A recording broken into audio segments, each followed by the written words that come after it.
Bro, Nara Lokesh గారు సమయస్ఫూర్తి వాళ్ళ తండ్రి నుంచి ఎంత నేర్చుకున్నారు అనేది మనం చూసాం.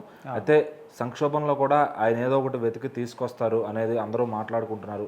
సో అసలు ఇక్కడ ఏం జరుగుతుంది? నారా లోకేష్ గారు దేనిపైన అంత ఇన్స్టెంట్గా రియాక్ట్ అయ్యారు? అంటే ఇప్పుడు నారా లోకేష్ గారు తీసుకున్నటువంటి ప్రతి ఒక్క నిర్ణయం కానీ, ఆయన వేస్తున్న స్టెప్స్ కానీ చూస్తే రాష్ట్ర ప్రజలందరూ కూడా చాలా హ్యాపీగా ఫీల్ అవుతున్నారు. ఎందుకంటే చంద్రబాబు నాయుడు గారి విజన్ కానీ, ఆయనకున్న అనుభవం కానీ ఎంతో గొప్పగా ఉంటుందో, ఆయన చేసే ప్రతి ఒక్క అడుగు కూడా ఏ విధంగా ఉంటుందో, మరి ఆయన బాటలోనే చిన్నప్పటి నుంచి కూడా ఆయన పరిపాలన చూస్తూ, ఆయన అనుభవాన్ని చూస్తూ, ఆయన కష్ట నష్టాలు చూస్తూ పెరిగినటువంటి నారా లోకేష్ గారు కూడా ఖచ్చితంగా ఎంతో కొంత ఆయన నుంచి వస్తుంది. సో ఆ విషయాలనే ఇప్పుడు 100% ప్రూవ్ చేస్తున్నారు ఆయన.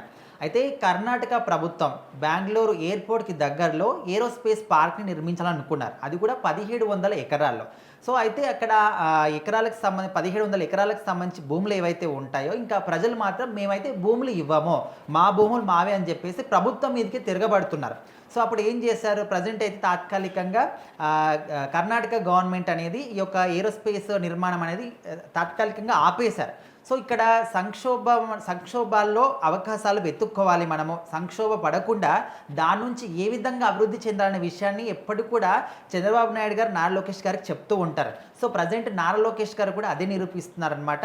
సో ఇక్కడ కాకపోతే సంక్షోభాలు అనేవి పక్క రాష్ట్ర అనేవి, ఇక్కడ అవకాశాలు అనేవి ఆంధ్ర రాష్ట్రాన్ని అనే విధంగా నారా లోకేష్ గారి విజన్ అనేది అంత అద్భుతంగా ఆయన చేస్తూ ఉన్నారు.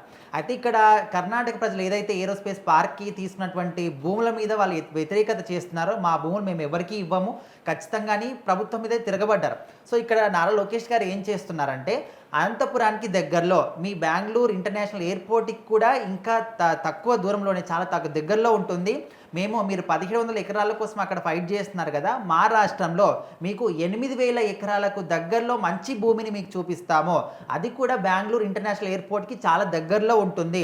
ఆల్రెడీ బెంగళూరు నుంచి ఇక్కడ అనంతపురం కియా దగ్గర కూడా డైలీ బస్సులు ట్రాన్స్పోర్ట్ అవుతూ ఉంటాయి, దగ్గరగా ఉంటుంది. కాబట్టి మీకు 8000 ఎకరాలు మేము చూపిస్తాము, అంత కూడా మీకు ఎంత కావాలనుకుంటే అంత యూజ్ చేసుకోవచ్చు అనే విధంగా అయితే అక్కడ ప్రభుత్వంతో ఆల్రెడీ నారా లోకేష్ గారు చెప్పినట్టు తెలుస్తుంది. వాళ్ళు కూడా తొందరలోనే కలుద్దాము, కలిసి మాట్లాడదామనే విధంగా కూడా ఆ కర్ణాటక ప్రభుత్వం నుంచి కూడా ఒక రిప్లై అనేది వచ్చింది.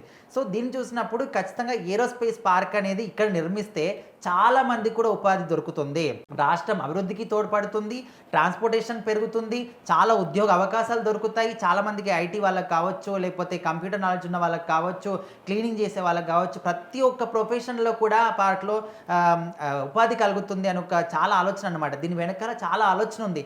ఇంత గొప్ప ఆలోచన చేసినటువంటి నారా లోకేష్ గారిని చూస్తూ ఉంటే, సో సంక్షోభంలో నుంచి కూడా ఇదొక క్రిటికల్ కండిషన్ అనమాట. ప్రజలు తిరగబడితే ఏ ప్రభుత్వమైనా కూడా, రాష్ట్ర ప్రభుత్వమైనా కేంద్ర ప్రభుత్వం కూడా ఎవరేం చేయలేరు.